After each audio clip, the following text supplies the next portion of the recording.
এই কথাটা শুনে অরিত্রীর ভিতরে কেমন যেন নরম হয়ে গেল। এই মানুষটা কখনো উচ্চস্বরে ভালোবাসা প্রকাশ করে না, কখনো নাটক করে না, কিন্তু যখন বলে তখন তার প্রতিটা শব্দ বুকের ভিতরে গিয়ে বসে। অরিত্রী রায়হানের দিকে ঘুরে তাকালো, চোখে সেই পরিচিত দুষ্টু ঝিলিক। তারপর হঠাৎ করে রায়হানের শার্টের বোতাম খুলতে শুরু করলো। রায়হান এক মুহূর্তের জন্য থমকে গেল, চোখ নামলো অরিত্রীর হাতে, তারপর আবারও মুখে। তুমি কি চাচ্ছ আমি এখন উল্টাপাল্টা কিছু করি তোমার সাথে? অরিত্রীর কণ্ঠে ছিল খুনসুটি, কিন্তু চোখে ছিল নিঘাত আত্মবিশ্বাস। তুমি পাগল। পাগল তো তুমিই করে দাও। এখন বলো, এটা কেন বলছো? অরিত্রী একদম সিরিয়াস মুখ করে। কারণ এখন আমি এই শার্ট পরে ঘুমাবো। রায়হান ভ্রু কুঁচকে তাকালো। সিরিয়াসলি? সকাল থেকে আমি এটা পরে আছি, ঘাম লেগে আছে। আমি আমার অন্য শার্ট বের করে দিচ্ছি। বলেই আলমারির দিকে এগিয়ে যেতে লাগলো রায়হান। ঠিক তখনই অরিত্রী রায়হানকে টেনে ধরল। না, আমার এটাই লাগবে, কারণ এটাতে তোমার শরীরে গন্ধ লেগে আছে। এই কথাটা যেন হঠাৎ করেই ঘরটার বাতাস বদলে দিল। রায়হান থমকে গেল, 1 সেকেন্ড, 2 সেকেন্ড, এরপর সে হেসে ফেলল। এই হাসিটা অরিত্রীর খুব চেনা। অরিত্রী রায়হানের দিকে তাকিয়ে রইল আর মনে মনেই ভাবছে, হাসতে কত অসাধারণ লাগে, অথচ সারাদিন লোকটা ব্যাঙের মতো করে রেখে দেয়। রায়হান হাসি থামিয়ে, কি দেখছো? কিচ্ছু দেখছি না, শার্টটা দাও তো। একথা বলেই অরিত্রী আর সময় নষ্ট করল না, রায়হানের গা থেকে শার্টটা টেনে খুলে নিল। রায়হান কিছু বলল না, সে শুধু তাকিয়ে থাকলো এই মেয়েটার দিকে, যে তার জীবনটা এলোমেলো করে আবার গুছিয়ে দিয়েছে। অরিত্রী শার্টটা বুকে চেপে ধরে ওয়াশরুমের দিকে যেতে লাগলো। তখন রায়হান তার হাত ধরে ফেলল। কোথায় যাচ্ছ? ওয়াশরুমে চেঞ্জ করতে। আমার সামনে করো। কি? না। অরিত্রীর চোখ বড় হয়ে গেল। রায়হান ঠান্ডা গলায়, না কেন? আমার বাচ্চার মা হতে যাচ্ছ আর ভাব দেখাচ্ছ? এরপর একটু অরিত্রীর দিকে ঝুঁকে এসে, তুমি কি চাচ্ছ আমি চেঞ্জ করে দিই? খানিকটা ইংলিশ ট্রাই কর। না, আমি করছি। এই সময়েই রায়হানের ফোন বেজে উঠল। স্ক্রিনে হিমেলের নাম। রায়হান ফোন নিয়ে বেলকনিতে গেল। অরিত্রী যেন হাফ ছেড়ে বাঁচলো, সে তাড়াতাড়ি চেঞ্জ করে ফেললো। ফিরে এসে রায়হান দেখে অরিত্রী চেঞ্জ করে ফেলেছে। সে চোখ ছোট করে তাকিয়ে, খুব চালাক, ফোনে সারা টাইম পায়নি। অরিত্রী এবার দুষ্টুমি করে হেসে দিল। রায়হান মাথা নেড়ে, হয়েছে, এখন শুয়ে পড়ো, অনেক রাত হয়েছে। রুমের আলো নিভে গেল।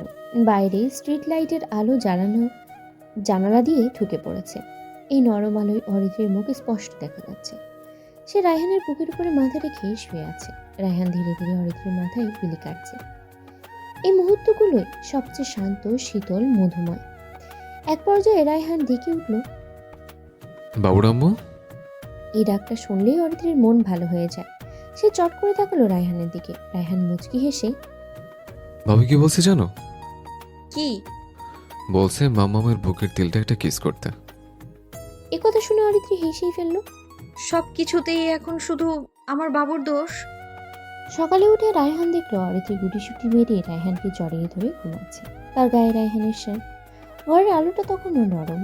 পর্দার ফাঁকগুলো সকালে রোদ বিছানার একপাশে এসে পড়েছে।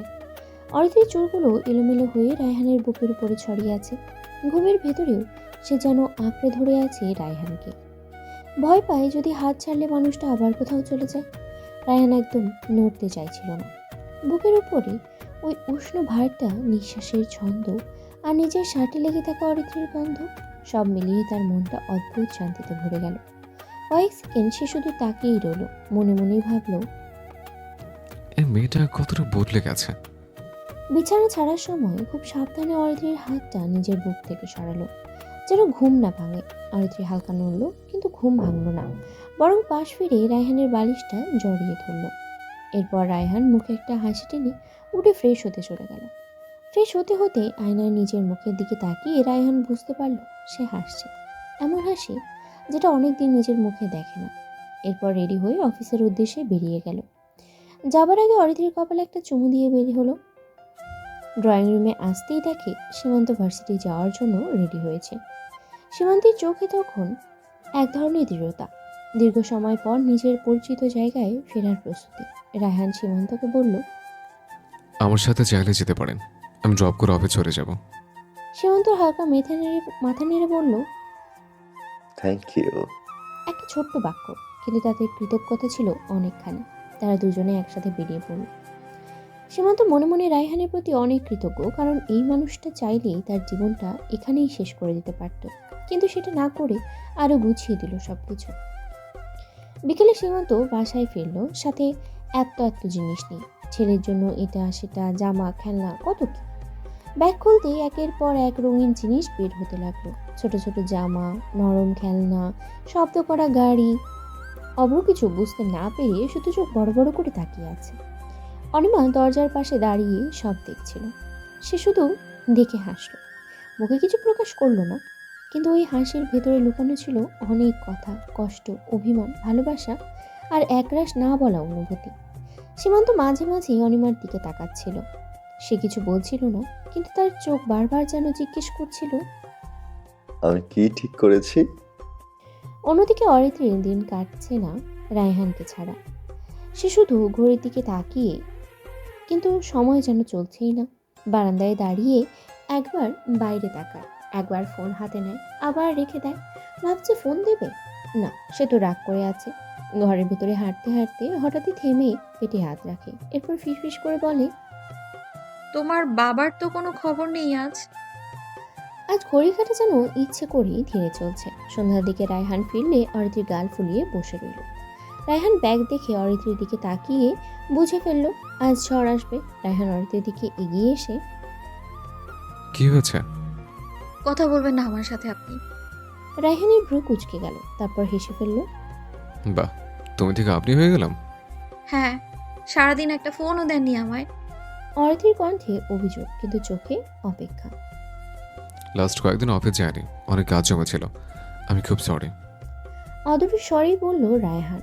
অরিত্রি এবার রায়হানের দিকে ঘুরে, সরিতে হবে না, তাহলে ঘুরতে নিয়ে যেতে হবে।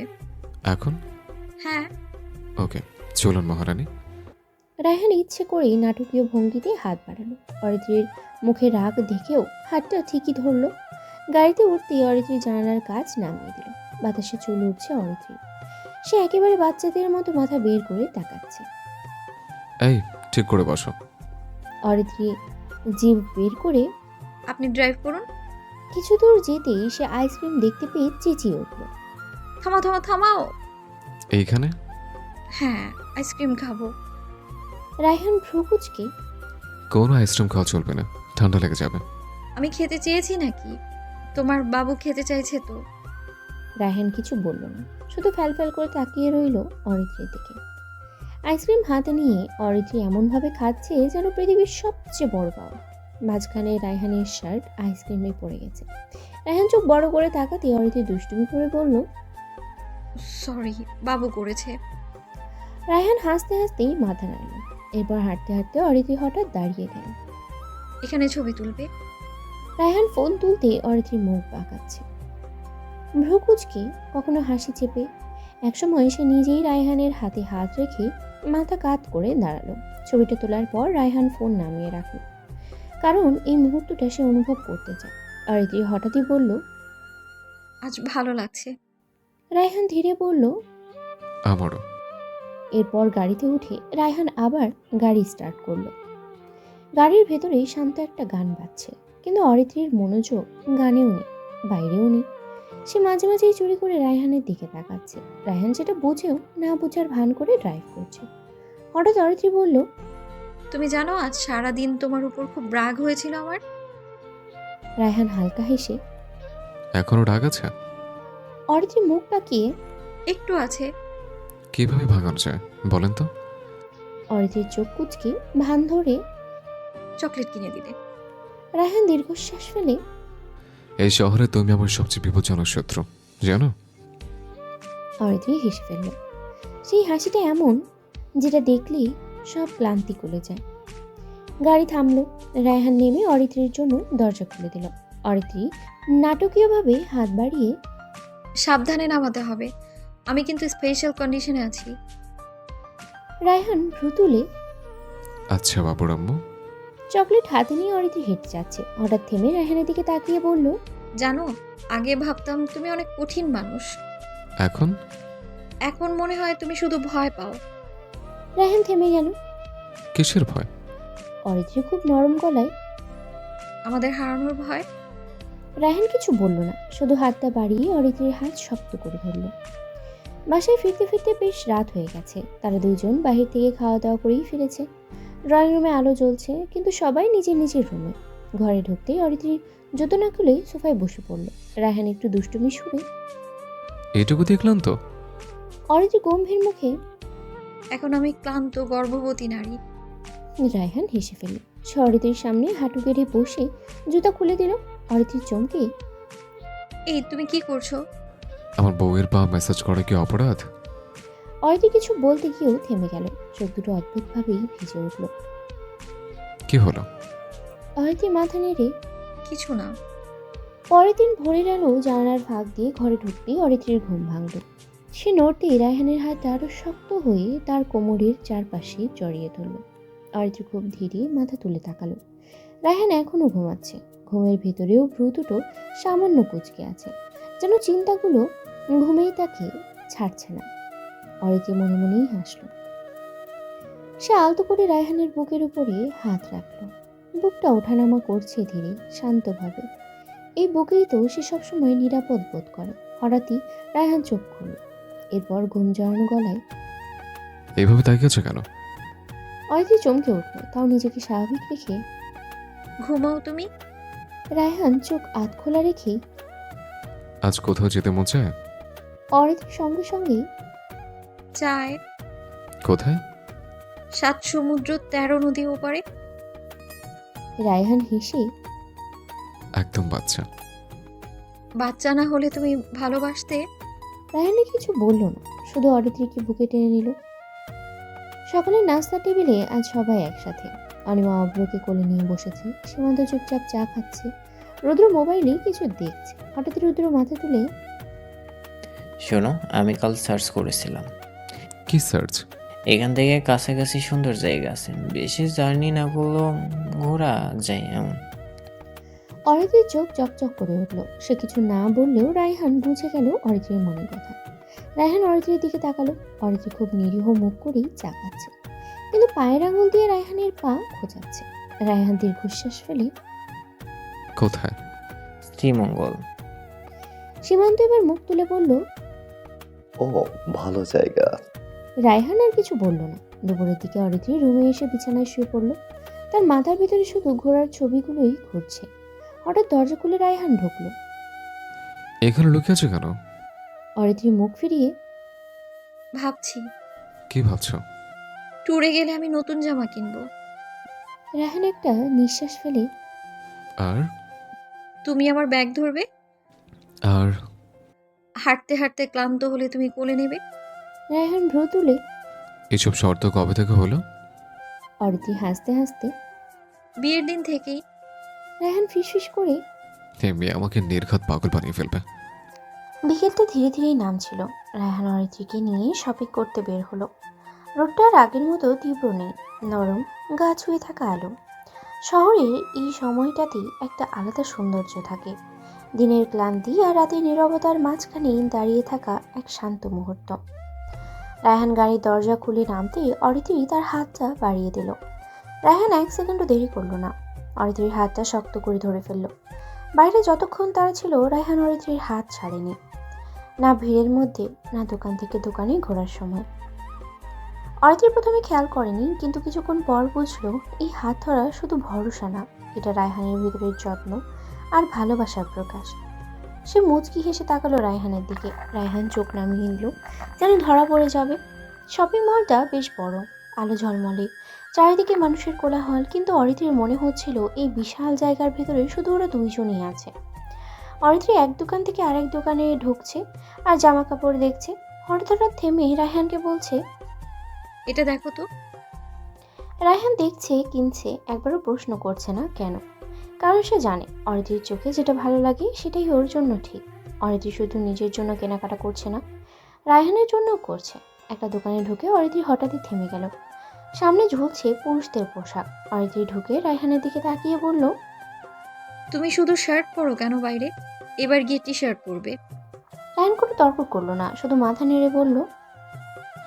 জব কি হুকুম মেরা বিবি জান? এই কথাটা শুনে অরিত্রীর ঠোঁটের কোণে একটা হাসি খেলল। সে কিছু বলল না, শুধু তাকিয়ে রইল। তারপর ডিপ কালারের টি শার্টগুলো দেখতে লাগলো, কারণ সে জানে রায়হান ফর্সা। ডিপ কালারে তাকে অদ্ভুত রকমের কিউট লাগে। একটা শার্ট তুলে ধরতেই রায়হান মাথা নাড়ল। অরিত্রী অবাক হয়ে তাকালো। কি হলো? রায়হান একটু কাছে এসে অরিত্রীর কানের কাছে ফিসফিস করে বলল। দুজনে সেম কালার পরবো। অরিত্রীর চোখ বড় হয়ে গেল। সে ফিসফিস করে বলল। তুমি যে এত রোমান্টিক সেটা তো জানা ছিল না আমার। রায়হান অরিত্রীর দিকে তাকিয়ে একটা চোখ মারল। অরিত্রীর সাথে সাথেই আশেপাশে তাকালো, কেউ দেখেছে নাকি। তারপর নিজের ড্রেসের কালারের সাথে মিলিয়ে টি শার্ট তুলে নিল। কেনাকাটা শেষ করতে করতেই সন্ধ্যা নেমে এলো। গাড়িতে বসতেই রায়হান এক হাতে স্টিয়ারিং ধরলো, আর এক হাতে অরিত্রীর হাত। হঠাৎ অরিত্রী বলল। আমি দই ফুচকা খাবো। রায়হান এক পলক অরিত্রীর দিকে তাকিয়ে বলল। ওকে। কিন্তু সাথে সাথে অরিত্রী যোগ করলো। আমি রাস্তার ধারে যেসব দোকান থাকে সেখান থেকে খাবো। অরিত্রীর কথা শুনে রায়হান গাড়ি ব্রেক করলো জোরে। অরিত্রী সামনের দিকে ঝুঁকে গেল। কি হলো? রায়হান গম্ভীর গলায়। রাস্তার থেকে খেতে হবে কেন তোমার? আমার ভালো লাগে তাই। এসব বাজে বাজে জিনিস খাওয়া যাবে না। এগুলো খারাপ না। রায়হান কণ্ঠ শক্ত করে। এখানে ধুলো বেড়ে যায়, আর তোমার তো এমনিতেই সমস্যা। আমি কোনো রিস্ক নিতে পারবো না। অরিত্রী গাল ফুলিয়ে। আমি এটাই খাবো, না হলে না হলে কি? রাস্তায় বসে কান্না করে দেব। রায়হান চোখ বন্ধ করে একটা শ্বাস ফেলল। অরিত্রী, তুমি কি বাচ্চা? হ্যাঁ। কয়দিন পর বাচ্চার মা হবে, আর বলছো তুমি বাচ্চা? আমি কিছু জানি না, আমি খাবো। শেষমেশ রায়হান গিয়ে গাড়ি থামালো ফুচকার কোর্টের সামনে। অরিত্রী খুশিতে চোখ চকচক করে এক প্লেট দই ফুচকা অর্ডার করলো। খাবার আসতেই সে রায়হানের দিকে এগিয়ে। খাবা? আমি খাই না এসব। ভালো জিনিস তো খাবা না। রায়হান বক্তৃতা শুরু করলো। এসব আনহেলদি খাবার আমি খাই না। তখনই অরিত্রী একটা ফুচকা তুলে ধরলো। একটা খেয়ে দেখো, একটা খেলে তুমি আনহেলদি হয়ে বুড়ো হয়ে যাবে না। অনেক ঠেলাঠেলির পর রায়হান খেলো। মুখে দিয়েই থমকে গেল। অরিত্রী ভ্রু নাচিয়ে। কেমন? আসলে মজা। অরিত্রীর মুখে যেন বিজয়ের হাসি ফুটেছে। রায়হান আর না করলো না।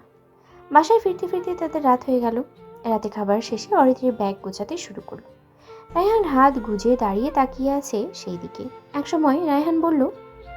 অরিত্রী, আমরা দুদিনের জন্য ঘুরতে যাচ্ছি। হ্যাঁ জানি তো। তোমার ভাব দেখে মনে হচ্ছে আমরা দুবাইতে নতুন সংসার বানাতে যাচ্ছি। অরিত্রী ভ্রু কুঁচকে। তোমার কি নিতে হবে দাও, বেশি কথা না বলে। রায়হান দুটো টি শার্ট আর দুইটা ট্রাউজার নিল। অরিত্রী সেগুলো হাতে নিয়ে। ব্যাস, জি ম্যাডাম। এইগুলো হাতে করেই নেওয়া যায়, ব্যাগ লাগে নাকি? হ্যাঁ। রায়হান কিছু বলল না, শুধু তাকিয়ে হাসলো। পরের দিন সকালে ভোরের আলো জানলা দিয়ে ঢুকছে। ঘরে একটা হালকা উষ্ণতা। অরিত্রী চোখ খুলে দেখে রায়হান জেগে আছে, তার দিকে তাকিয়ে আছে। অরিত্রী আধো ঘুমে। এভাবে তাকিয়ে থাকতে লজ্জা লাগে না? রায়হান হেসে বলল। নিচের বোর্ড থেকে তাকানো তো লজ্জা লাগবে কেন? অরিত্রী উঠে বসল। চলো, রেডি হতে হবে। রায়হান হালকা মাথা নেড়ে। হুম। মা সকাল থেকেই ব্যস্ত, সকালেই যাবে, সব গোছগাছ করে নিচ্ছে। অনিমা এসে অরিত্রীর ব্যাগটা আরেকবার চেক করে নিল। সব আছে? অরিত্রী মাথা নেড়ে। আছে। এরপর সবাই রেডি হয়ে নিল। একটা বড় গাড়ি ভাড়া করে হয়েছে। গাড়ি আসতেই সবাই ব্যাগ নিয়ে বেরিয়ে পড়লো। ড্রাইভারের পাশের সিটে বসলো রুদ্র। এরপরের পিছনে সীমান্তর মাঝে অনিমা, তার পাশে তাদের মা, সীমান্তর কোলে অভ্র, আর তাদের পেছনে রায়হান আর অরিত্রী। গাড়ি চলতে লাগলেও সবাই গল্প করছে। কিছুক্ষণ পর অরিত্রী চুপ করে গেল। ধীরে মাথা নামিয়ে দিল রায়হানের কাঁধে। রায়হান হালকা মাথা ঘুরিয়ে দেখে অরিত্রী ঘুমের রাজ্যে চলে গেছে। রায়হানের ঠোঁটে অজান্তেই একটা হাসি ফুটে উঠল। গাড়ি চলতে চলতে পাহাড়ি পথ ছেড়ে সবুজের ভেতরে ঢুকে পড়ল। চারিদিকে যতদূর চোখ যায় চা বাগানে সারি সারি গাছ, মেঘলা আকাশ, হালকা বাতাস। শ্রীমঙ্গলের বাতাসে একটা আলাদা গন্ধ আছে, ভেজা মাটির গন্ধ, সবুজ পাতার গন্ধ, আর অদ্ভুত এক শান্তি। অরিত্রী জানলার পাশে বসে আছে। চোখে ঘুম নেই, ক্লান্তিও নেই, আছে শুধু বিস্ময়। এতদিন শহরের কোলাহলে আটকে থাকা মনটা যেন ধীরে ধীরে হালকা হয়ে আসছে। গাড়ি হোটেলের সামনে থামতেই রায়হান আগে নেমে দরজা খুলে দিল। অরিত্রী নামতেই এক মুহূর্ত থমকে দাঁড়ালো। হোটেলটাও খুব বিলাসী না, আবার সাধারণও না। চারিদিকে গাছ, সামনে ছোট লেন, পেছনে চা বাগান দেখা যায়। একটা শান্ত জায়গা, যেন ইচ্ছে করে মানুষকে ধীরে চলতে শেখায়। ভেতরে ঢুকে রুম ভাগ করা হলো। এক রুমে অরিত্রী আর রায়হান, আরেক রুমে অনিমা আর সীমান্ত, আরেক রুমে মা আর রুদ্র। চাবি হাতে নিয়ে রায়হান অরিত্রীর দিকে তাকালো। চলো। রুমে ঢুকতেই অরিত্রী প্রথমে জানালার কাছে গেল। জানালা খুলতেই ঠান্ডা বাতাস এসে মুখে লাগলো। সে চোখ বন্ধ করে গভীর শ্বাস নিল। রায়হান ব্যাগ নামিয়ে বলল, ফ্রেশ হয়ে নাও, খেতে যাব। খাওয়ার সময় সবাই এক টেবিলে। খাবার সাধারণ, কিন্তু পরিবেশটা আলাদা। মা খুশি, অনিমার চোখে শান্তি, রুদ্র গল্প করছে। খাওয়া শেষে রুদ্র বলল, চলো আমরা একটু বের হই। অনিমা আর সীমান্তও রাজি হলো। তারা বেরিয়ে গেল, কিন্তু রায়হান যেতে রাজি হলো না। রায়হান অরিত্রীকে নিয়ে রুমে চলে গেল। দরজা বন্ধ হতেই অরিত্রী চুপচাপ বিছানার ধারে বসে পড়ল। হঠাৎ যেন মনটা খালি হয়ে গেল। রায়হান বিষয়টা খেয়াল করলো। সে ধীরে এসে পেছন থেকে অরিত্রীকে জড়িয়ে ধরল। কি হয়েছে? অরিত্রী কোনো উত্তর দিল না প্রথমে। কিছুক্ষণ পর বলল, কি হতো সবার সাথে গেলে? যাবো তো। তাহলে গেলে না কেন? রায়হান শান্ত গলায়, জার্নি করে এসছো, এখন রেস্ট নাও। তাছাড়া বেশি প্রেশার পড়ে যেত তোমার। এ কথার পর অরিত্রী বুঝে উঠতে পারল না সে রাগ করবে না খুশি হবে। একদিকে তার মন চাইছে বাইরে যেতে, অন্যদিকে এই মানুষটার যত্নেই তার বুক পড়ে যাচ্ছে। কিছু না বলে সে শুধু রায়হানের বুকে মাথা নামিয়ে দিল। রায়হান কিছু বলল না, শুধু তার মাথায় আলতো করে হাত বুলিয়ে দিতে লাগলো। বিকেলের দিকে রায়হান বলল, চলো একটু বের হই। অরিত্রীর চোখ জ্বলে উঠল। কোথায়? কাছে, বেশি দূরে না। তারা হোটেল থেকে বেরিয়ে হাঁটতে শুরু করলো। পথে দুই পাশে চা বাগান, ছোট ছোট পাতা। কিছু দূরে শ্রমিকরা কাজ করছে। হালকা রোদ, হালকা বাতাস। অরিত্রী হাঁটতে হাঁটতে হঠাৎ থেমে গেল। এখানে কেমন শান্ত। এই শান্তিটা দরকার ছিল। তার একটা ছোট্ট টিলার উপরে উঠল। নিচে চা বাগান, দূরে পাহাড়ের ছায়া। অরিত্রী দু হাত মেলে দাঁড়ালো। চুল উঠছে বাতাসে। রায়হান শুধু তাকিয়ে আছে। তার চোখে অরিত্রীকে দেখে অদ্ভুত এক নরম ভাব জাগছে। অরিত্রী ঘুরে বলল, এভাবে তাকিয়ে আছো কেন? রায়হান হালকা হাসলো। ভালো লাগছে। অরিত্রী লজ্জা পেয়ে চোখ নামিয়ে নিল। চা বাগানের ভেতর দিয়ে হাঁটতে হাঁটতে তারা একটু ভেতরের দিকে চলে এলো। পথটা সরু, দুই পাশে সারি সারি চা বাগান। পাতাগুলো এত সবুজ যে চোখ জুড়িয়ে যায়। হালকা রোদ পাতার ফাঁক দিয়ে নিচে পড়েছে। কোথাও কোথাও পাখির ডাক। অরিত্রী হাঁটছে ধীরে ধীরে। সে ইচ্ছে করে একটু ধীরে হাঁটছে, যেন এই সময়টা লম্বা হয়। রায়হান সেটা বুঝতে পেরে হাত বাড়িয়ে দিল। অরিত্রী কিছু না বলে হাতটা ধরে নিল। হাত ধরতেই অরিত্রী অনুভব করলো এই মানুষটার হাতের উষ্ণতা আলাদা। কিছু দূর গিয়ে অরিত্রী হঠাৎ দাঁড়িয়ে গেল। কি হলো? অরিত্রী নিচু হয়ে একটা চা পাতা ছিঁড়ে হাতে নিল। এগুলো দিয়ে চা বানায় তাই না? হ্যাঁ।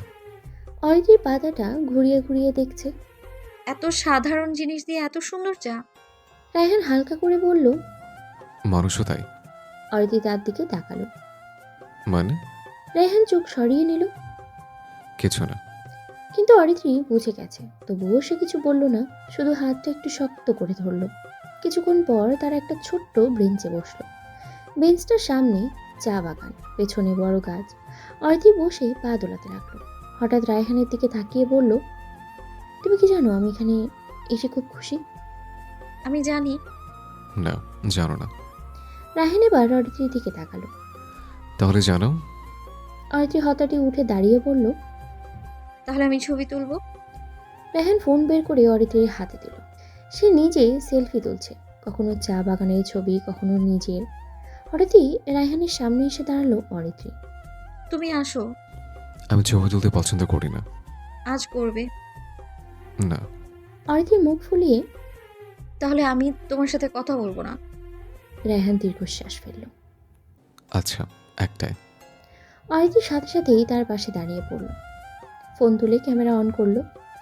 ঠিক ছবি তোলার মুহূর্তে অরিত্রী হঠাৎ রায়হানের গালে ঠোঁট ছুঁয়ে দিল। ক্লিক। রায়হান অবাক হয়ে তাকিয়ে। এটা কি ছিল? অরিত্রী হেসে দৌড়ে এগিয়ে গেল। দুষ্টুমি। রায়হান কিছুক্ষণ তাকিয়ে রইল, তারপর নিজেও হেসে ফেলল। ধীরে ধীরে আকাশের রং বদলাতে লাগলো, নীল থেকে কমলা, তারপর হালকা বেগুনি। হোটেলের দিকে ফিরতে ফিরতে অরিত্রী বলল, এখানে সন্ধ্যা খুব সুন্দর। তুমি সুন্দর বলেই সুন্দর লাগছে। অরিত্রী থেমে গেল। এরপর রায়হানের দিকে তাকিয়ে বলল, তুমি আবার শুরু করেছো কি? এইভাবে কথা বলা? রায়হান এগিয়ে এসে আলতো করে অরিত্রীর কপালে টোকা দিয়ে, শুরু না, এটা আমার স্বভাব। অরিত্রি কিছু বলল না, শুধু চোখ বন্ধ করে দাঁড়ালো কয়েক সেকেন্ড। হোটেলে ফিরে তারা দেখলো বাকিরাও ফিরেছে। অনিমা মুখে প্রশান্তি হাসি, সীমান্ত অব্রকে কোলে নিয়ে খেলছে। মা চেয়ারে বসে চা খাচ্ছে, রুদ্র ছবি দেখাচ্ছে। অরিত্রি মনে মনেই ভাবলো এই মুহূর্তটা যেন থেমেই থাকে। পরের দিন সকালের আলোটা হঠাৎ করে আসে না শ্রীমঙ্গলে, ধীরে ধীরে আসে, যেন কাউকে জাগাতে চায় না। বারান্দার পর্দা ফাঁক করে আলো ঢুকে পড়তে অরিত্রির চোখ গেল খুলে। সে কিছুক্ষণ নড়ল না, শুধু থমকে থাকলো দূরের পাখির ডাক, গাছের পাতার মৃদু নড়াচড়া। রায়হান তখনও ঘুমাচ্ছে, এক হাত অরিত্রির কোমরের উপরে। ঘুমের মধ্যেও ছেড়ে দেয়নি। অরিত্রি খুব সাবধানে সেই হাতটা সরাতে গেল। রায়হান চোখ না খুলেই বলল, এত চুপচাপ কোথায় যাচ্ছ? অরিত্রি থেমে গেল, হালকা হেসে। ঘুম ভেঙে গেছে। রায়হান চোখ খুলল। সকালবেলার আলোতে অরিত্রিকে দেখে কিছুক্ষণ চুপ থেকে রইল আর রায়হান। এরপরে, বমি ভাব হচ্ছে? না, মাথা ঘোরাচ্ছে? না। রায়হান তখনই উঠে বসলো। তাহলে আজ ভালো দিন। অরিত্রি হাসলো। এই মানুষটার ভালোবাসা কোনো ফুলের তোড়া না, বরং একটা ছাতা, যেটা রোদের বৃষ্টিতে মাথার উপরে থাকে। ফ্রেশ হয়ে দুজনেই রেডি হয়ে নিল। দুজনেই একই কালারের জামা পরেছিল, হালকা নীলের মধ্যে। রায়হান আয়নার সামনে দাঁড়িয়ে বলল, দেখো, কাপল লুক। অরিত্রি ভ্রু কুঁচকে। ইচ্ছে করেই করেছি। হ্যাঁ, ভালো লাগছে। এরপর সবাই একসাথে ব্রেকফাস্ট করতে গেল। রুদ্র মোবাইল ঘাঁটতে ঘাঁটতে হঠাৎই বলে উঠল, হাম জলপ্রপাত কেমন হয়? সীমান্ত মাথা তুলে তাকালো। ট্রেকিং আছে না? আছে, কিন্তু মজা। রায়হান কিছু বলল না, শুধু অরিত্রির দিকে তাকালো। অরিত্রি বুঝে গেল রায়হান কি ভাবছে। ভাবতে ভাবতেই রায়হান খুব শান্ত গলায়, না, এটা অ্যাডভেঞ্চার জায়গা, বর্ষাকালে পিচ্ছিল। অরিত্রি প্রেগন্যান্ট, আমি রিস্ক নেব না। অনিমা এবার বলল, তাহলে মাধবপুর লেক যাবে? রায়হান মাথা নেড়ে। এখানে যাওয়া যায়। পর মুহূর্তেই তারা রওনা হয়ে পড়ল মাধবপুর লেকের উদ্দেশ্যে। মাধবপুর লেকে যাওয়ার রাস্তাটা অদ্ভুত। মনে হয় কেউ ইচ্ছে করে শহরের শব্দগুলো একে একেই ছেড়ে ফেলেছে। গাড়ি যত সামনে এগোয় শব্দ ততই কমে। হর্ন নেই, চিৎকার নেই, শুধু পাতার সাথে পাতার ঘষা। দূরে পাখির ডাক। অরিত্রি গাড়ির জানালা নামিয়ে দিল। হালকা বাতাস এসে তার চুলে লাগছে। এখানে এসে মনে হয় বুকটা হালকা হয়ে যাচ্ছে। রায়হান তাকিয়ে রইল শুধু বাইরে। গাড়ি থামতেই সবাই নামলো। মা একটু ধীরেই হাঁটছেন, ও রুদ্র আগেই নেমে চারপাশটা দেখছে। অরিত্রি এক পায়ে এগিয়ে থেমে গেল। লেকটা তার সামনে, চুপচাপ, বিশাল, একদম আয়নার মতো। অরিত্রি একটা নিঃশ্বাস ছাড়ল। রায়হান অরিত্রির দিকে হাত বাড়িয়ে দিল। মুখে কোনো কথা নেই, শুধু হাত। অরিত্রি হাতটা ধরল। লেকের ধারে হাঁটতে হাঁটতে অনিমা বলল, অরিত্রি, সাবধানে। অরিত্রি মুচকি হাসল। তার পাশে সবাই পাহারা দিচ্ছে, তবুও সে নিজেকে বন্দি মনে করছে না। রুদ্র পাহাড়ের উপরে বসে বলল, হামহামে গেলে এরকম শান্ত থাকতো না। রায়হান রুদ্রের দিকে না তাকিয়ে বলল, এই শান্ত পরিবেশ, শান্তিটাই দরকার। অরিত্রি লেকের পানিতে তাকিয়ে বলল। পানিটা নড়ছে না কেন? রায়হান বলল। নড়ছে, কিন্তু ধীরে। রায়হান অরিত্রির পাশে বসলো। মাঝখানে খুব সামান্য দূরত্ব। হঠাৎই অরিত্রি, বসে থাকলে সময় থেমে যায় মনে হয়। রায়হান মুচকি এসে। সময় থামে না পাকলে, আমরা একটু থামি। মা দূরে বসে দুজনকেই দেখছেন। চোখে তার এক অদ্ভুত রকমের প্রশান্তি। অনিমা ধীরে এসে পাশে বসলো। এমন জায়গায় এলে মনে হয় অনেক ভুল নিজে থেকেই ঠিক হয়ে যায়। কেউ কিছু বলল না, শুধু সীমান্ত তাকালো অনিমার দিকে। লেকের ধারে চা বিক্রি করছে এক লোক, আদা চা। রুদ্র চা আনতে গেল। অরিত্রি বলল খাবে না। সীমান্ত অভ্রকে অনিমার কোলে দিয়ে রুদ্রর পেছন পেছন গেল। এরপর চা এনে সবাইকে দিল, শুধু অরিত্রি ছাড়া। রায়হান চায়ে চুমুক দিয়ে অরিত্রির দিকে তাকালো। অনেক মজা, তুমি মিস করলো অরিত্রি। অরিত্রি এবার সবার দিকে তাকাচ্ছে, সবাই অরিত্রির দিকে তাকিয়ে আছে। তখনই রুদ্র। এক কাপ এনে দিব ভাবি। অরিত্রি রায়হানের হাতের কাপ, চায়ের কাপটা ইশারা করে বলল, এখান থেকে খাবো। রায়হান এসে কাপ এগিয়ে দিল অরিত্রির দিকে। লেকের পাড়ে দাঁড়িয়ে তারা ছবি তুলল। ছবি তুলতে গিয়ে রুদ্র রায়হান আর অরিত্রির উদ্দেশ্যে, আচ্ছা, তোমরা কালার মিলিয়ে পড়ে এসেছো বাবা। অরিত্রী আর রায়হান দুজনেই হেসে দিল। সীমান্ত আসতে বলল, নাইস কাপল। এবার অনিমা জোরে জোরে, দেখো দেখো, দেখে কিছু শেখো। রুদ্র, তুইও শিখে থাক, ভবিষ্যতে কাজে লাগবে। অনিমার কথা শুনে এবার সবাই জোরে হেসে দিল। একসময় রায়হান বলল, চলো, বেশি দেরি হয়ে যাচ্ছে। অরিত্রী লেকের দিকে শেষবার তাকালো। এরপর তারা দুপুরের খাবার খেয়ে ঘুরতে ঘুরতে বিকেলের দিকে নীলকণ্ঠ টি কেবিনে গেল। সেখানে ঢোকার আগেই চায়ের গন্ধ পাওয়া যায়। এই গন্ধটা খুব পরিচিত। গ্রামের বিকেল, পরীক্ষার পরে বন্ধুদের আড্ডা, আর হঠাৎ থেমে যাওয়া জীবনে ছোট ছোট আনন্দের গল্প। কেবিনে খুব ঝকঝক না, কিন্তু পরিষ্কার। আর সবচেয়ে বড় কথা, এখানে কেউ তাড়া দেয় না। সবাই এসে বসলো কাঠের বেঞ্চে। সামনে জানালা দিয়ে চা বাগানের মাথা দেখা যায়। পাতাগুলো একদিকে ঠেলে আছে, যেন অনেক দিনের ক্লান্তি নিয়ে দাঁড়িয়ে। রায়হান অরিত্রীর পাশে বসলো স্বাভাবিকভাবে। এখানে এসে কেন জানি কথা বলতে ইচ্ছে করছে না। রায়হান হালকা হাসলো। ভালো জায়গা মানেই কথা কম। চা অর্ডার করা হলো। নীলকণ্ঠের চা আলাদা, খুব স্পেশাল কিছু না, কিন্তু পরিবেশটা এমন, মনে হয় চাটাও আলাদা হয়ে গেছে। রুদ্র চারপাশ দেখে বলল, হামহামে গেলে এখন কাদা পানি অ্যাডভেঞ্চার চিৎকার হতো। অনিমার সাথে সাথে বলল, ওইটা তোদের জায়গা, আমাদের জন্য এখানেই ঠিক আছে। রুদ্র হেসে, ঠিকই বলেছ। অরিত্রী চুপচাপ বসেছিল, সেটা রায়হান টের পেল। ক্লান্ত লাগছে? অরিত্রী মাথা নেড়ে, না, ভালো লাগছে খুব। এর মধ্যেই চা এসে গেল। গরম গরম চা, ধোয়া উঠছে। রায়হান কাপটা নিজের হাতে ধরে অরিত্রীর দিকে বাড়িয়ে দিল। গরম, দেখে খেও। এই ছোট ছোট যত্নগুলো অরিত্রীর বুকের ভেতরে কোথাও গিয়ে লাগে। সে চায়ের কাপে ফু দিল। এরপর ফিসফিস করে রায়হানকে বলল, সবাই এমন করে সাবধান করে না। রায়হান তাকালো জানলার দিকে। এরপর সবাই এমন দায়িত্ব পড়ে না। বাইরে হালকা আলো কমছে। বিকেলের শেষ ভাগ, চা বাগানে ছায়া নামছে। চা শেষ হতে হতে আলো প্রায় ফুরিয়ে এলো। কেবিনের লাইট জ্বলে উঠল। অনিমা বলল, সীমান্ত মাথা নেড়ে সম্মতি দিল। রায়হান অরিত্রীর দিকে তাকিয়ে বলল, চলো একটু বাইরে হাঁটি। সবাই একসাথেই বের হলো। আকাশে তারা নেই, কিন্তু অন্ধকারও নেই। অরিত্রী হঠাৎই বলল, এরকম জায়গায় মানুষ কম কাঁদে মনে হয়। রায়হান উত্তর দিল। কারণ এখানে কেউ জোর করে কিছু চায় না। রায়হান অরিত্রীর কাঁধে হাত রাখলো। অরিত্রী নিজে থেকে একটু কাছে এলো। রুদ্র হালকা স্বরেই বলল, ভাইয়া, কালকে সকালে লাওয়া ছড়া যাব। রায়হান একটু ভেবে, হ্যাঁ, যাওয়া যায়। এরপর তারা হোটেলে ফিরে এলো। রাতের খাবার খেতে খেতে সবাই আগামীকালের প্ল্যান করে ফেললো। এরপর আবার যে যার রুমে। অরিত্রী আর রায়হান বেলকনিতে এসে বসলো। রায়হান একটা শয়তানি হাসি দিয়ে অরিত্রীকে বলল, আজকে কিন্তু আমার বাবু দুষ্টুমি করেনি, বাবুর আম্মুও না। অরিত্রী কিছু বলল না, শুধু একটু হেসে তার মাথাটা রায়হানের কাঁধে রাখলো। রাত নেমে এসেছে। শ্রীমঙ্গল চুপ করে রইল। লাউছড়া বনের সকালটা অদ্ভুতভাবেই নীরব ছিল। চারপাশে অসংখ্য শব্দ, পাতার ফাঁকে হাওয়া ঢুকে পড়ার শব্দ, দূরে কোনো অচেনা পাখির ডানা ঝাপটানোর আওয়াজ, ভেজা মাটির ভেতর থেকে উঠে আসা সোদা গন্ধ। তবু সব মিলিয়ে এক ধরনের শান্ত স্তব্ধতা। রায়হান একবার চারিদিকে তাকালো। এই জায়গাটা তার ভালো লাগে, ভয়ও লাগে, কারণ প্রকৃতি এখানে মানুষকে গুরুত্ব দেয় না। তুমি কে তা এখানে কোনো বিষয় না। অরিত্রী ধীরে ধীরে গাড়ি থেকে নামলো। তার পরনে জলপাই কালারের জামা, যেটা রায়হানের সঙ্গে মিলিয়ে নেওয়া। সকালবেলা নরম আলোর সাথে তাকে আরও শান্ত দেখাচ্ছিল, যেন সে নিজেও এই বনের অংশ। রুদ্র আগেই নেমে গেছে, তার চোখে সেই চেনা উত্তেজনা। এইখানে নাকি ট্রেন লাইনের পাশে দিয়ে হাঁটা যায়।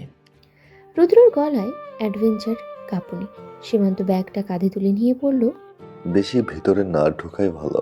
সবাই আছি, ঝামেলা হোক সেটা চায় না। অনিমা চুপচাপ।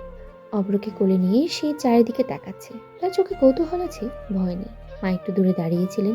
তিনি বনের দিকে তাকিয়ে এমনভাবে নিঃশ্বাস নিলেন, যেন বহুদিন পর নিজের ভেতরে কোনো পুরনো স্মৃতির কাছে ফিরে এসেছেন। রায়হান অরিত্রীর দিকে তাকালো। অরিত্রী তাকিয়েছিল সামনে সবুজের ভিতরে হারিয়ে। এরপর তারা হাঁটতে শুরু করলো। পথটা খুব চওড়া না, দুই পাশে উঁচু উঁচু গাছ। সূর্যের আলো পাতার ফাঁক দিয়ে মাটিতে এসে পড়েছে।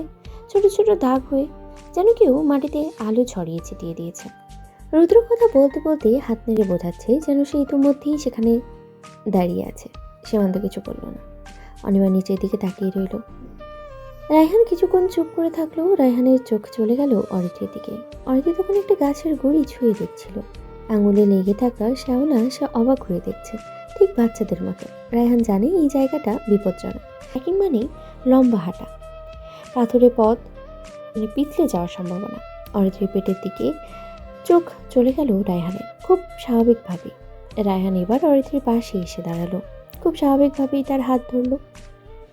এটা অ্যাডভেঞ্চার টাইপ জায়গা, বর্ষাতে আরও ঝুঁকি। একটু থেমে চোখ করলো। আমরা সবাই আছি, কারো কিছু হলে আমি নিজেকে ক্ষমা করতে পারবো না। কথাগুলো কারোর দিকে ছুড়ে দেওয়া না, শুধু জানিয়ে দেওয়া। রুদ্র কিছু বলতে গিয়েও বলল না। সে বুঝেছে রায়হান কাকে বোঝাচ্ছে। অনিমা ধীরে মাথা তুলে রায়হানের দিকে তাকালো, চোখে কৃতজ্ঞতা। মা হালকা স্বরে বললেন, ঠিক কথাই বলেছিস। অরিত্রি তখনও কিছু বলেনি, কিন্তু সে রায়হানের হাতটা একটু শক্ত করেই ধরলো। তারা আবারও হাঁটা শুরু করলো। লাউচারার ভেতরে ঢুকতে ঢুকতে শব্দগুলো বদলে যাচ্ছিল। শহরের কোনো স্মৃতি এখানে ঢেকে না। ফোনের নেটওয়ার্ক দুর্বল, মনটাও যেন ধীরে ধীরে হালকা হয়ে আছে। অরিত্রি হাঁটতে হাঁটতে বলল, যেন এইসব জায়গায় এলে না মনে হয় সব জটিলতা ছোট হয়ে যায়। রায়হান তাকালো অরিত্রির দিকে। কিছু জটিলতা ছোট হয় না, শুধু আমরা বড় হয়ে সেগুলো সামলাই। অরিত্রি মুচকি হাসলো। এই হাসির জন্য হয়তো সে এতটা সাবধান। এই হাসির জন্যই কোনো ঝুঁকি নেওয়া যায় না। লাউচারার ভিতরে তারা আরও কিছুক্ষণ হাঁটল, ছবি তুলল। রুদ্র গাছ চিনিয়ে দিল। অনিমা অব্রকে পাখি দেখালো। মা এক জায়গায় দাঁড়িয়ে দীর্ঘক্ষণ চোখ বন্ধ করে থাকলেন। সময়টা থেমে থাকলে যেমন হয় ঠিক তেমনই। ফেরার পথে রায়হান একবার পেছনে তাকালো, সবুজের ভিতরে হারিয়ে যাওয়া পথটার দিকে। তারপর অরিত্রির হাতটা আবারও ধরল। এই হাত ধরেই তার সব সিদ্ধান্ত। লাউছড়া থেকে ফিরতে ফিরতে বিকেল গড়িয়ে সন্ধ্যার দিকে চলে গেল। আকাশের রং বদলাতে শুরু করেছে। নীলচে ধূসর, তার ভিতরে হালকা কমলা। শ্রীমঙ্গলের আলো তখন একরকমের নরম হয়ে আসে। এখানে রাত নামলে শহরের মতো হঠাৎই অন্ধকার হয় না। আলো আসে ধীরে, খুব ভদ্রভাবে। হোটেলের সামনে গাড়ি থামতেই রুদ্র লম্বা করে শ্বাস ছাড়ল। সারাদিন হাঁটার পর এখন শরীরটা বোঝাচ্ছে যে ওর অস্তিত্ব আছে। সীমান্ত হালকা হেসে বলল, শরীর ক্লান্ত হলে মাথার ভেতর চিন্তা কমে। মা গাড়ি থেকে নামার সময় একটু থেমেই দাঁড়ালেন। হোটেলের চারপাশের দিকে তাকিয়ে বললেন, আজ এখানেই থাকলে ভালো হয়, রাতের রাস্তা ভালো না। রায়হান তখন ব্যাগ নামাচ্ছিল। কথাটা শুনে সে একবার অরিত্রির দিকে তাকালো। অরিত্রি চুপচাপ, কিন্তু তার চোখে ক্লান্তির ছাপ লুকোনো নেই। রায়হান কিছুক্ষণ ভেবে বলল, আজ ঢাকায় ফেরার দরকার নেই, কাল সকালে রওনা হব। কথাটা বলার পর আশ্চর্যজনকভাবে কারোর আপত্তি এলো না। রুদ্র সঙ্গে সঙ্গে বলল, আমি তো এমনিতেই চাইছিলাম এক রাত আরও থাকা হোক। অনিমা মাথা নেড়ে সম্মতি দিল। অভ্র সারাদিন ঘুরেছে, ওরও রেস্ট দরকার। মা শুধু বললেন, ঠিক আছে, কাল সকালে আলো থাকতে থাকতে বেরোলে ভালো। অরিত্রি তখনও কিছু বলেনি, কিন্তু সে রায়হানের দিকে তাকালো। এই সিদ্ধান্তের ভিতরে সে একটা আলাদা যত্ন অনুভব করলো। রুমে উঠেই সবাই একটু ফ্রেশ হলো। বাইরে রাত নেমেছে, দূরে কোথাও ঝিঝি পোকার শব্দ। জানলার বাইরে চা বাগানের গাছগুলো অন্ধকারে আরও লম্বা, আরও নীরব দেখাচ্ছে। এরপর খাওয়া দাওয়া সেরে সবাই আলাদা আলাদা হয়ে গেল। রুদ্র বলল, আমি একটু বাইরে হেঁটে আসি। সীমান্ত আর অনিমা অব্রকে ঘুম পাড়াতে ব্যস্ত। মা নিজের রুমে নামাজ পড়তে গেলেন। রায়হান আর অরিত্রি কিছুক্ষণ চুপচাপ বসে রইল। রুমের আলোগুলো খুব বেশি উজ্জ্বল না, পর্দার ফাঁক দিয়ে বাইরের আলো ঢুকছে।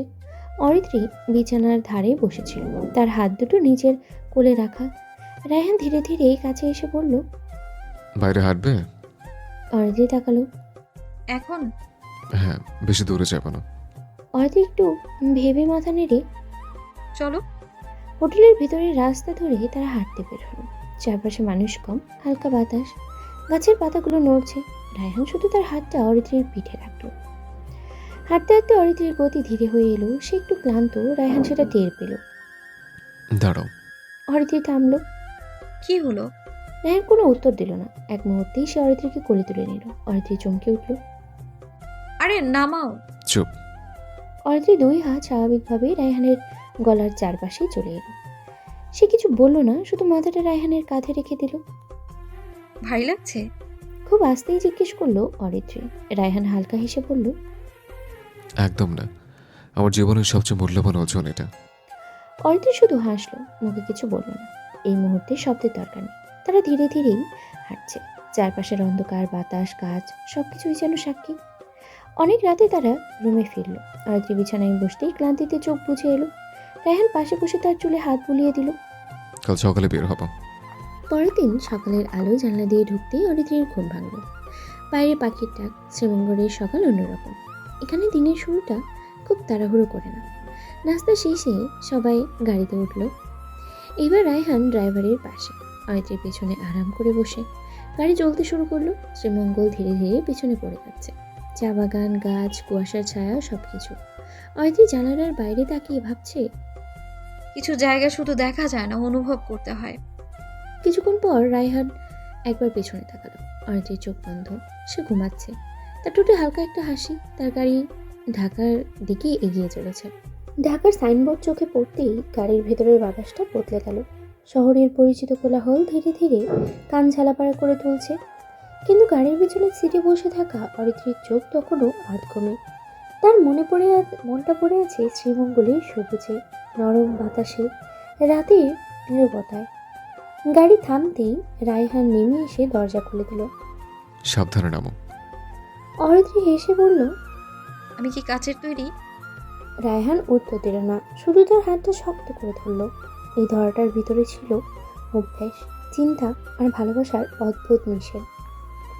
বাসায় ঢুকতেই মা এগিয়ে এলেন। অনেকটা পথ এসেছো, আগে ফ্রেশ হয়ে নাও। অনিমা অভ্রকে কোলে নিয়ে দাঁড়িয়েছিল। সীমান্ত পাশে, তার চোখে এক ধরনের স্থিরতা, যেটা অনেকদিন পর এসেছে। রুদ্র হেসে বলল, ট্যুর শেষ, কিন্তু শরীর এখনো পাহাড়ে আছে।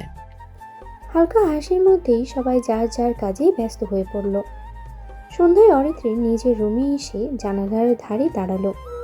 ঢাকার আলো ঝলমলে, কিন্তু কোথাও যেন দম বন্ধ লাগে।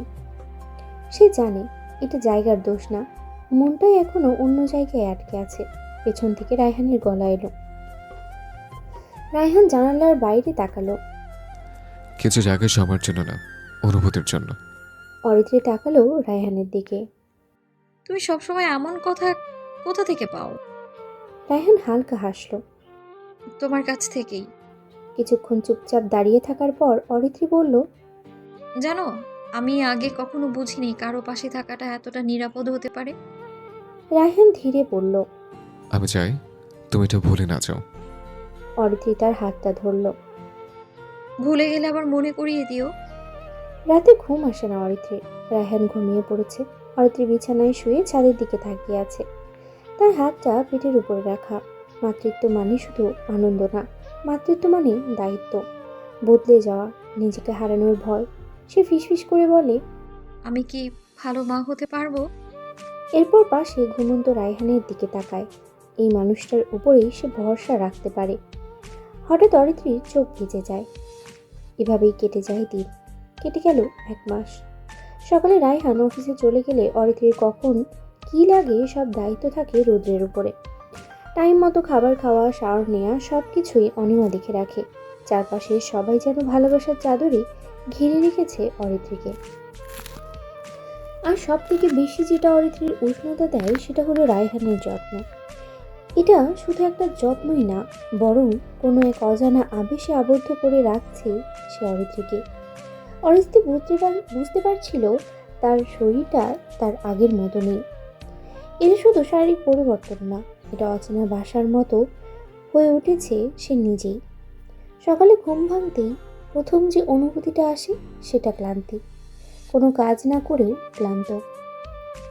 আয়নার সামনে দাঁড়িয়ে সে নিজের চোখের নিচের কালটির দাগ লক্ষ্য করে। আগে এমন ছিল না। হাত দিয়ে পেট ছুঁয়ে দেখে। একটা খুব হালকা টান, ব্যথা না, আবার আরামও না। সে জানে ভেতরে কেউ আছে। এই জানটাই তার সব অনুভূতিকে এলোমেলো করে দিচ্ছে। রান্নাঘরের গন্ধে মাঝে মাঝে মাথা ঘোরে।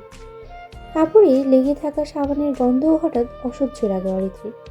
কিন্তু সবচেয়ে বড় পরিবর্তন মনের ভেতরে। অরিত্রী এখন খুব অল্পতেই কেঁদে ফেলে। একটা কথা, একটা দৃষ্টি, একটা নীরবতা, সব কিছুই বড় হয়ে যায় তার কাছে।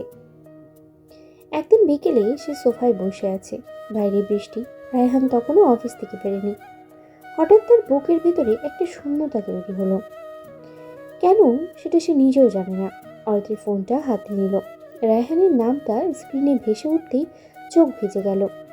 কল দেয়নি, শুধু ফোনটা বুকের কাছে চেপে ধরে বসে রইল অরিত্রি। অরিত্রির ভয় হয়, কিন্তু এই ভয়টা কাউকে বলা যায় না।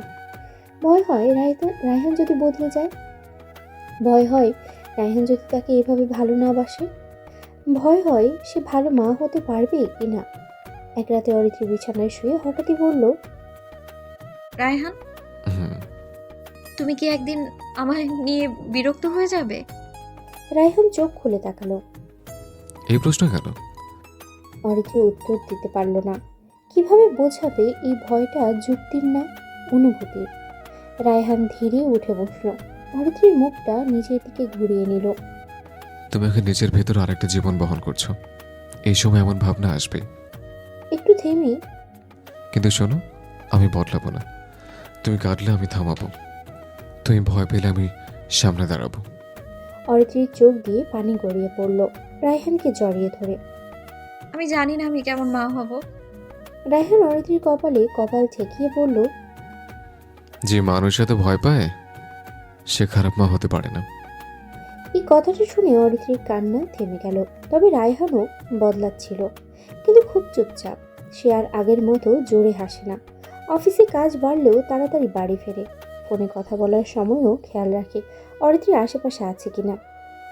সে অরিত্রির সামনে কখনো বাবা হতে যাচ্ছি বলে উচ্ছ্বাস দেখায় না, কারণ সে বুঝে গেছে এই সময় অরিত্রির সবচেয়ে দরকার নিরাপত্তা, উত্তেজনা না। একদিন রাতে অরিত্রি ঘুমিয়ে পড়েছে। রায়হান বারান্দায় দাঁড়িয়ে ফোনে ডক্টরের সাথে কথা বলছে। ওর খুব দুর্বল লাগে মাঝে মাঝে, না কোনো ভারী কাজ করতে দিচ্ছি না। হ্যাঁ হ্যাঁ আমি আছি। ফোন কেটে সে অনেকক্ষণ দাঁড়িয়ে থাকে, আকাশ দেখে। তার বুকের ভিতরে একটা দায়িত্ববোধ ধীরে ধীরে ভারী হচ্ছে। এই দায়িত্বের কোনো শব্দ নেই, কোনো ঘোষণা নেই। সে শুধু জানে এই দুইজন মানুষকে আগলে রাখতে হবে। সেদিন সন্ধ্যাটা শুরু হয়েছিল একেবারেই সাধারণভাবে। ড্রয়িং রুমের আলোটা নরম, টিভিতে কোনো পুরনো নাটক চলছে, কেউ মন দিয়ে দেখছে না, তবু শব্দটা ঘরের ভেতরে একটা উপস্থিতি তৈরি করে রেখেছে। রুদ্র সোফার এক কোণে আছোয়া হয়ে আছে, মা হাতের কাজ করতে করতে মাঝে মাঝে পর্দার দিকে তাকাচ্ছে। অনিমা চুপচাপ বসে আছে, অব্রতার কোলেই ঘুমিয়ে পড়েছে। আর অরিত্রি সে বসে আছে রায়হানের পাশে, একটু হেলান দিয়ে। এই হেলান দেওয়া অবস্থাটাই আজকাল তার সবচেয়ে নিরাপদ জায়গা। হঠাৎ রায়হানের ফোন বেজে উঠল। রায়হান স্ক্রিনের দিকে তাকালো।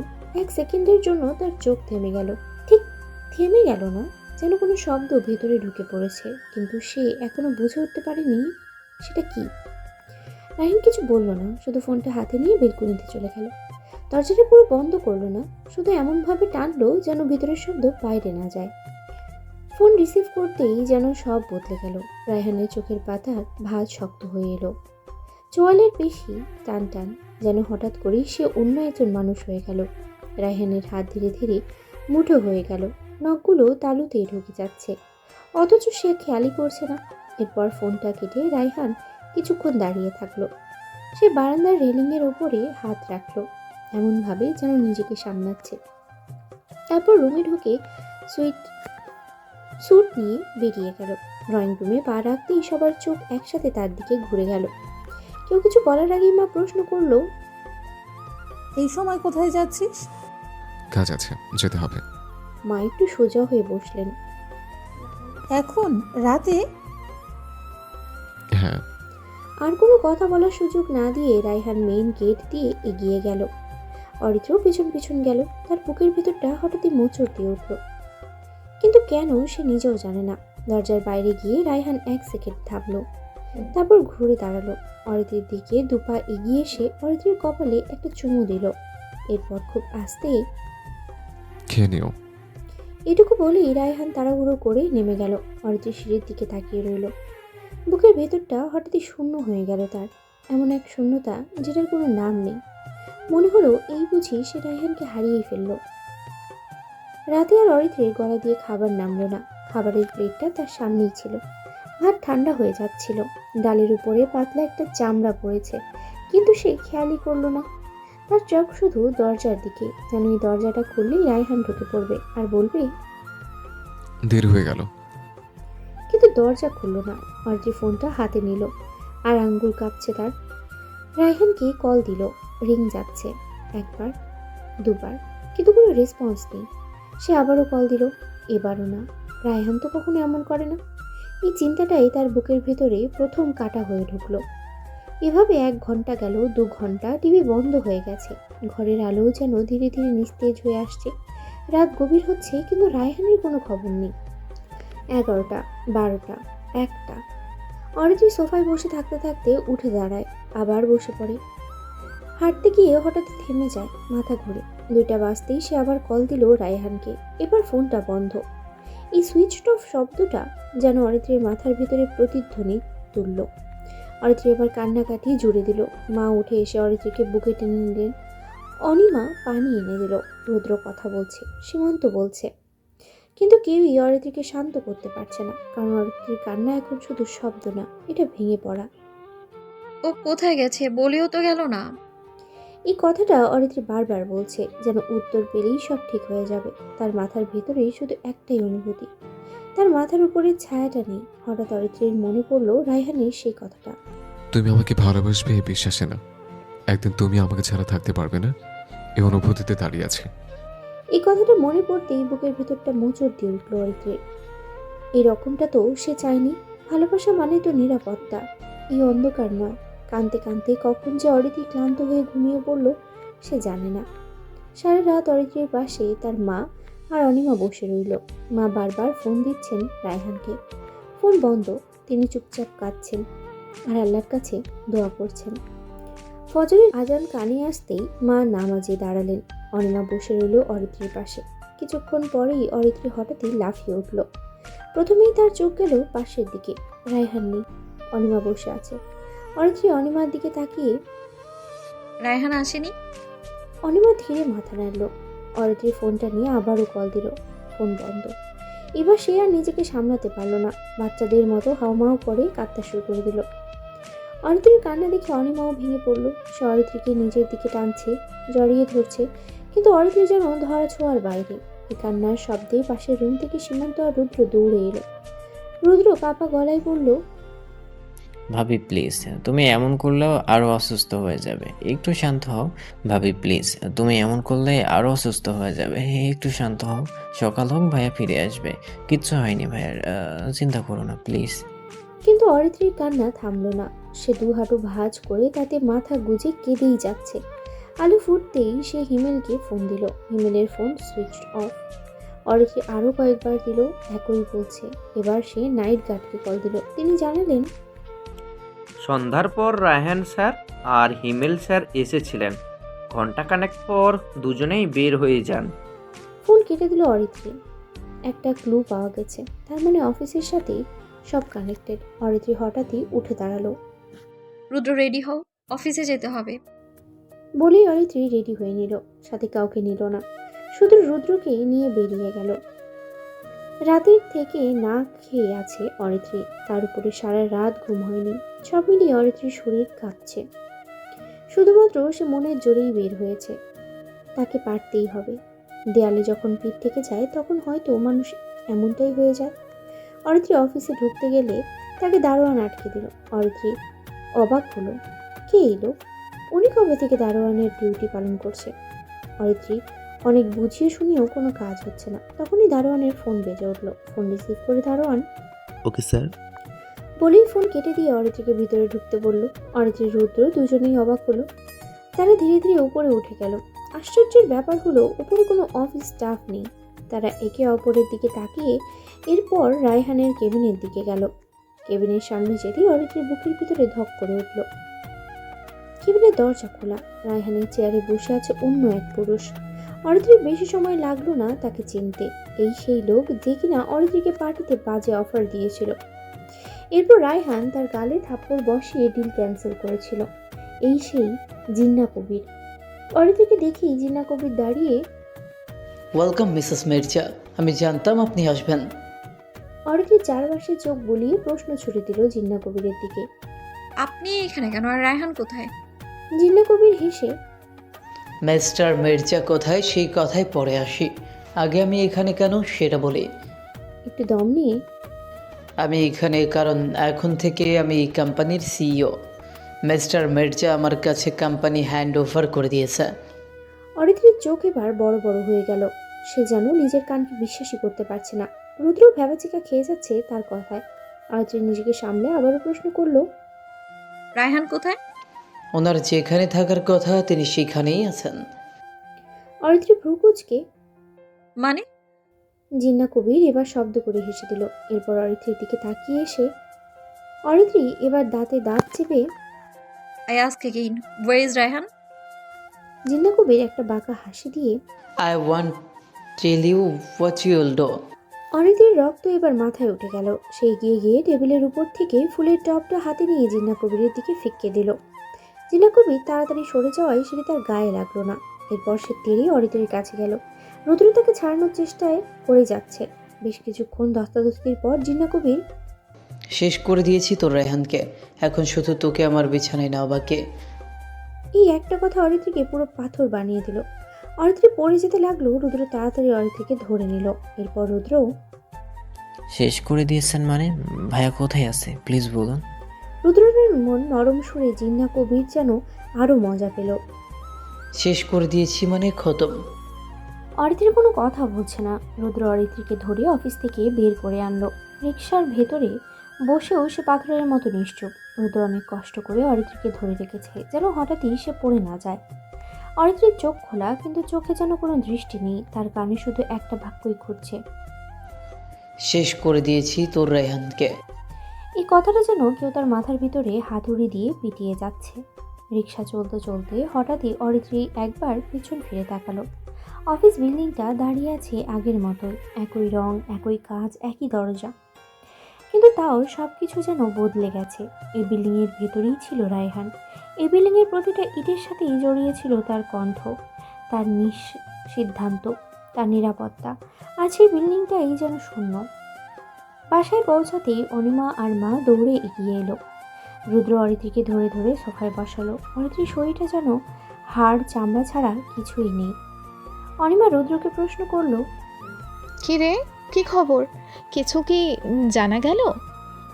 মা এসে অরিত্রীর পাশে বসলো। অরিত্রী কোনো কথা বলছে না, একভাবেই শুধু ফ্লোরের দিকেই তাকিয়ে আছে। লাল কার্পেট বিছানো। হঠাৎই অরিত্রীর মনে পড়লো রায়হানের সেই কথা। পড়ে গেলে বাবু ব্যথা পাবে। এই একটা কথাই যথেষ্ট ছিল অরিত্রীর জন্য। অরিত্রী গুমড়ে উঠল। তার বুকের ভেতরে জমে থাকা কান্না আর ধরে রাখা গেল না। কাঁদতে কাঁদতে সে নিজেই বলে উঠল, তুমি কোথায় রায়হান? এখন যে তোমার বাবুর আম্মু কষ্ট পাচ্ছে, তুমি কি দেখছো না? এই কথাটা শুনি তার মায়ের বুকটা ধক করে উঠল। রুদ্র তখন অফিসের সব ঘটনা খুলে বলল। জিন্না কবির, কোম্পানির হ্যান্ডওভার, রায়হানের অনুপস্থিতি, সবটা। অরিত্রীর মা চুপ করে মুখ চেপে কান্না করছেন। অনিমার চোখ ভিজে গেছে। অনিমা উঠে দাঁড়িয়ে বলল, আমি সীমান্তকে কল দিচ্ছি, জিডি করতে যাবো এক্ষুনি। তুই চিন্তা করিস না, সব ঠিক হয়ে যাবে, কিছু হয়নি, কিচ্ছু না। কিন্তু এই কথাগুলো অরিত্রীর কানে ঢুকছে না। হঠাৎই অরিত্রীর আচমকাই অনিমার পা জড়িয়ে ধরল। ঘরটা যেন থমকে গেল। অরিত্রী কাঁপা গলায়, আপুরে, তোর দুটো পায়ে ধরি আমি, প্লিজ আমার রায়হানকে আমার কাছে ফিরিয়ে দে, প্লিজ আপু। আমার আর কিচ্ছু লাগবে না, কিচ্ছু না, তুই আমায় মেরে ফেল, শুধু একবার আমার রায়হানকে আমার সামনে এনে দে, আমি হাসতে হাসতে মরে যাবো, প্লিজ আপু, আমি আর পারছি না। সবাই অরিত্রীকে শান্ত করার চেষ্টা করছে কিন্তু পারছে না। এই অবস্থায় হঠাৎ করেই অরিত্রীর শরীর ঢিলে হয়ে গেল। সে জ্ঞান হারিয়ে ফেলল।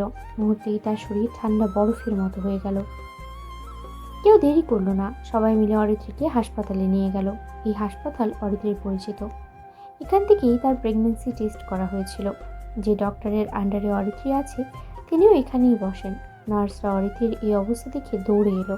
মুহূর্তেই ট্রিটমেন্ট শুরু হয়ে গেল। একজন নার্স প্রশ্ন করলেন, ম্যামের এই অবস্থা, স্যার আসলেন না?